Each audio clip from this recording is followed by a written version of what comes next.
Welcome back to channel guys. मेरा नाम साहिल है और मैं हरियाणा इंडिया से बिलोंग करता हूँ और यार मैं जर्मनी में रहता हूँ। तो यार आज की वीडियो बहुत टाइम बाद बना रहा हूँ, तो टाइम नहीं मिल पा रहा था, बीच में यूनिवर्सिटी वगैरह में मैं काफ़ी बिजी हो गया था, तो उसकी वजह से। बाकी आज की वीडियो का टॉपिक है कि आप बैचलर्स कैसे कर सकते हो जर्मनी में। सो पूरा स्टेप बाय स्टेप प्रोसेस बताऊंगा, तो वीडियो पूरी देखना तो पता लग जाएगा पूरा। और काफ़ी वेज है बैचलर्स करने के जर्मनी के अंदर। जैसे तीन चार वेज है। एक तो हो गया जैसे कि आप 12th प्लस स्टूडेंट को लिख के वे से आ सकते हो। सेकंड वन इज आप 12th प्लस में फर्स्ट ईयर ग्रेजुएशन का एग्जाम करो, उसके थ्रू आ सकते हो।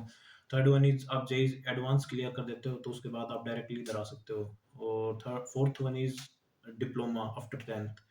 बट ये अब ज़्यादा मतलब ये अब यूज़ का नहीं है डिप्लोमा आफ्टर 10th, क्योंकि जब से एपीएस प्रोसेस आया तब से ये पूरा क्राइटेरिया हटा दिया डिप्लोमा का। डिप्लोमा को वैलिड ही नहीं मानता एपीएस वाले। सो जो डिप्लोमा वाले स्टूडेंट्स हैं वो नहीं आ सकते डायरेक्टली। उनको वही है कि वो पहले फिर डिप्लोमा करे, फिर बैचलर्स करे, फिर उसके बाद मास्टर्स के लिए आ सकते हैं। लेकिन बैचलर्स के लिए उनका कोई वे नहीं है। बैचलर्स सिर्फ 12th के बाद ही आ सकते हो आप। सो तीनों का ऑलमोस्ट सेम प्रोसेस है। सबसे हाँ, और एक आपका क्वेश्चन ये हो सकता है कि हमें मतलब इतना प्रोसेस ये करना क्यों पड़ रहा है स्टूडेंट को ले, या फिर मतलब फर्स्ट ईयर करो इंडिया से। वो इसलिए करना पड़ रहा है यार, क्योंकि जैसे अपने इंडिया में 12th तक हाई स्कूल होता है, अपना जो स्कूल है वो 12th तक होता है। 12th के बाद फिर खत्म हो जाता है, फिर अपनी बैचलर स्टार्ट करो, मास्टर्स करो। लेकिन जर्मनी में एक साल एक्स्ट्रा करना पड़ता है। जो जर्मनी का स्कूलिंग सिस्टम है वो 13 ईयर का है, तो 13 साल आप पढ़ाई करोगे, उसके बाद फिर आप बैचलर स्टार्ट करते हो। तो वो जो 13th ईयर है उसका गैप फुलफिल करने के लिए हमें मतलब एक साल अपनी लगानी पड़ती है। या तो फिर इंडिया में एक साल करो, या फिर इधर आके स्टूडेंट को ले करो। तो बेसिकली ये है, इसकी वजह से हमें वो एक साल एक्स्ट्रा करना पड़ता है। डायरेक्टली आप 12th के बाद नहीं आ सकते। 12th के बाद आ सकते हो, लेकिन आपको फिर जेई एडवांस क्लियर करना पड़ेगा। सो ये कुछ क्राइटेरियाज हैं। अगर आप 12th प्लस स्टूडेंट को ले गया, फिर 12th प्लस में फर्स्ट ईयर के लिए आ रहे हो, तो एक आपको टेस्ट एस एग्जाम देना पड़ेगा। ये मैंडेटरी एग्जाम है, इसके बिना आपका एपीएस इशू नहीं होगा। सो एक आपको ये एग्जाम देना पड़ेगा। जेई एडवांस वालों के लिए ये क्राइटेरिया नहीं है। जेई एडवांस वालों को कोई एग्जाम नहीं देना, उन्होंने ऑलरेडी एडवांस क्लियर कर दिया। तो बस उनको डायरेक्टली आना है, बस एक लैंग्वेज का टेस्ट देना है, आइल्स। उसके अलावा और उनका कोई क्राइटेरिया नहीं है। बाकी जो अदर दो ऑप्शंस हैं उनके लिए आपको सबसे पहले टेस्ट देना है, और फिर आइल्स देना है सेकंड नंबर पे। और फिर ये दोनों आने के बाद आपको एपीएस अप्लाई कर देना है। एपीएस हमारे टाइम पे बहुत टाइम लेता था, 4-5 महीने 6 महीने तक। अभी कम हो गया, अभी तो मतलब 1.5-2 महीने में आराम से एपीएस इशू हो रहा है। सो ये क्राइटेरिया है एपीएस के लिए। तो बेसिकली आइल्स और टेस्ट एस, ये दो आप एग्जाम दोगे, उसके बाद एपीएस अप्लाई कर दो। जैसे ही आपका एपीएस आ जाता है, आप जर्मन यूनिवर्सिटीज में अप्लाई करना स्टार्ट कर दो। जर्मन यूनिवर्सिटीज जो बैचलर्स के लिए मांगते हो, बेसिकली दो ही एग्जाम है, टेस्ट एस एंड आइल्स, ये दो ही एग्जाम चाहिए। तो आप इनके बेसिस पे अप्लाई कर सकते हो आप। और प्लस में ये है कि आइल्स में इसलिए बोल रहा हूँ, अगर आप इंग्लिश टोट कोर्स में आ रहे हो तो आइल्स। अगर आप जर्मन टोट में आ रहे हो तो वही आपको B2 या फिर 7 लेवल तक की जर्मन सीखनी पड़ेगी, उसके बाद आप आ सकते हो, अगर आपका प्योर जर्मन टोट कोर्स है। या फिर आप ऐसा कर सकते हो, इंडिया के अंदर A2 तक लैंग्वेज करो, फिर लैंग्वेज के बेसिस पे आप अपना वीज़ा लगवाओ, आप इधर जर्मनी आ जाओ। और फिर जर्मनी आके आप लैंग्वेज करो C1 तक पहले, फिर उसके बाद अपनी यूनिवर्सिटी स्टार्ट करो।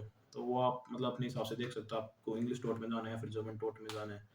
सो उस हिसाब से आपको लैंग्वेज का क्राइटेरिया फुलफिल करना पड़ेगा। आइल्स में लगभग अगर आप 6.5 बैंड ले आते हो, तो आपका सभी यूनिवर्सिटीज़ का क्राइटेरिया फुलफिल हो जाएगा। मतलब जो लैंग्वेज का, इंग्लिश लैंग्वेज का क्राइटेरिया है वो लगभग 6.5 बैंड ही होते हैं आइल्स में। तो उतने अगर आप ले आते हो तो आपका जो लैंग्वेज का क्राइटेरिया वो पूरा हो जाएगा। और उसके बाद मतलब आपने एपीएस अप्लाई कर दिया, आपका एपीएस आ गया, फिर उसके बाद नेक्स्ट प्रोसेस होगा कि आप जर्मन यूनिवर्सिटीज़ में अप्लाई करो। तो एपीएस आने के बाद आप जर्मन यूनिवर्सिटीज़ में अप्लाई करोगे। जर्मन यूनिवर्सिटीज़ के एप्लीकेशन में आपको वही 2-3 डॉक्यूमेंट चाहिए, आइल्स, टेस्ट एस और एपीएस सर्टिफिकेट। ये और प्लस में जो भी वीपीडी हो गई या फिर कुछ और हो गया, वो हर एक यूनिवर्सिटी का वेरी करता है। सो वो चीज़ें वो आप मतलब हर एक यूनिवर्सिटी का अलग अलग है, तो आप वो यूनिवर्सिटी की वेबसाइट पे जाके देख सकते हो। या फिर आपको अगर कोई कोर्स वगैरह फाइंड करना है तो आप .de करके एक है साइट, उसके ऊपर जाके आप अपने पूरे कोर्सेज वगैरह सेलेक्ट कर सकते हो।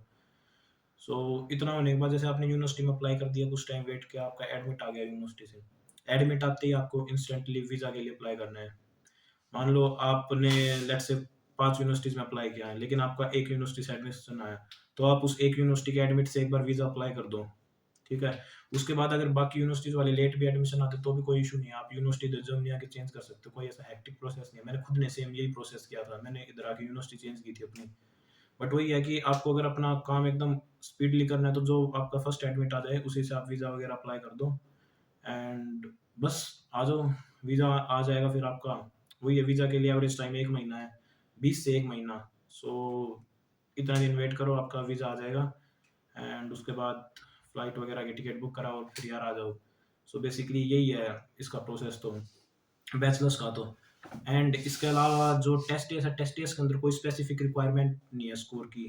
मान लो 130 मार्क्स का है टेस्ट का, कोर सब्जेक्ट और सब्जेक्ट स्पेसिफिक मॉड्यूल, लेकिन उसके अंदर कोई पर्टिकुलर क्राइटेरिया नहीं है कि मतलब आपको इतने मार्क्स लाने, इतने लाने, कितने ले आओ, उससे कोई फर्क नहीं पड़ता एपीएस के लिए।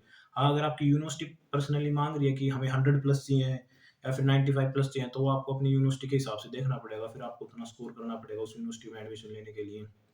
बाकी इसके अलावा तो और कुछ बचा नहीं, बैचलर्स का यही प्रोसेस है।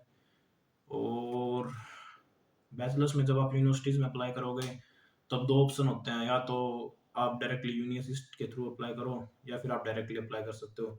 सो यूनि असिस्ट के थ्रू अप्लाई करोगे तो आपको एक फ़ीस देनी पड़ेगी। फर्स्ट जो आप यूनिवर्सिटी एप्लीकेशन करोगे उसकी 75 यूरो देनी पड़ेगी, और फिर उसके बाद जितनी यूनिवर्सिटीज़ में आप यूनि असिस्ट के थ्रू अप्लाई करोगे तो आपको 30 यूरोज़ देने पड़ेंगे उसके, पर यूनिवर्सिटी एप्लीकेशन के हिसाब से। लेकिन अगर आप डायरेक्टली अप्लाई करोगे तो ऑलमोस्ट फ्री होता है, उनका कोई कॉस्ट वगैरह नहीं होता। तो आप वो देख सकते हो अपने हिसाब से। सो बैचलर्स के यही कुछ क्राइटेरिया थे जो 12th प्लस स्टूडेंट को लेकर, और जो 12th प्लस में फर्स्ट ईयर है उसमें बस यही डिफरेंस है। आप जो फर्स्ट वे है स्टूडेंट कॉलेज वाला, उसमें आप डायरेक्टली 12th के बाद इधर आ जाते हो, 1 साल इधर करते हो, फिर आप बैचलर स्टार्ट करते हो। 12th प्लस में जो फर्स्ट ईयर है उसमें आप ये करते हो कि 12th इंडिया से करते हो, फर्स्ट ईयर भी इंडिया से करते हो, फिर उसके बाद आप डायरेक्टली इधर आते हो। तो बस ये फ़र्क है। और अगर मेरी रिकमेंडेशन माँगोगे तो 12th प्लस में स्टूडेंट कॉलेज बढ़िया वे है इधर आने का। क्योंकि उसमें ये है कि आप पहले ही 1 साल इधर जर्मनी में रह चुके हो, तो आपको मतलब बेसिकली आप इधर के कल्चर से, आप इधर के एजुकेशन सिस्टम से पूरे से गो थ्रू हो जाओगे।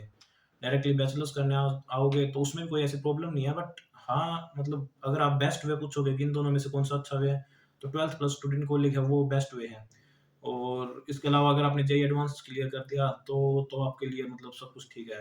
तो बस आपको आइल्स देना है, एपीएस अप्लाई करना है, और एपीएस अप्लाई करने के बाद जैसे ही आपका एपीएस आता है, आप यूनिवर्सिटी में एडमिशन के लिए अप्लाई कर दोगे। यूनिवर्सिटी से आपका एडमिशन आ गया, उसके बाद आप वीज़ा के लिए अप्लाई करो और आ जाओ बस। बस इसका इतना ही है, इनको कोई टेस्ट वगैरह देने की ज़रूरत नहीं है जेईई एडवांस वालों को। हाँ, लैंग्वेज का क्राइटेरिया फुलफिल करना पड़ेगा, वो आपको देखना पड़ेगा कि आइल्स माँग रहे हैं या फिर अगर आपका जर्मन टोट है, तो वही है कि C1 लेवल तक की जर्मन आपको चाहिएगी। तो उसी हिसाब से आप देख सकते हो अपना लैंग्वेज के हिसाब से कि कौन सा क्राइटेरिया आपको फुलफिल करना है। बाकी मेन प्रोसेस यही है, एक बार मैं पूरा शुरुआत से बता देता हूँ। सबसे पहले आपको मतलब टेस्ट देना है और आइल्स देना है। ये दोनों एग्ज़ाम आप जैसे ही दे दोगे, उसके बाद आपको अप्लाई करना है अपना एपीएस। जैसे ही आपका एपीएस सर्टिफिकेट इशू हो जाएगा, एपीएस सर्टिफिकेट इशू होने के बाद आपको जर्मन यूनिवर्सिटीज़ में अप्लाई करना है।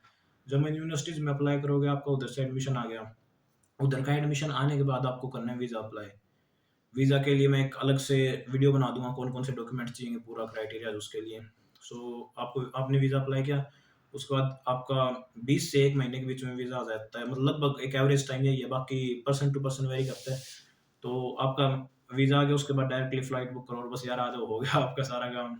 बस सिंपली प्रोसेस है, और किसी एजेंट वगैरह की ज़रूरत नहीं है। जर्मनी का बहुत क्रिस्टल क्लियर प्रोसेस है, अगर आप स्टेप बाय स्टेप करोगे तो सब हो जाएगा।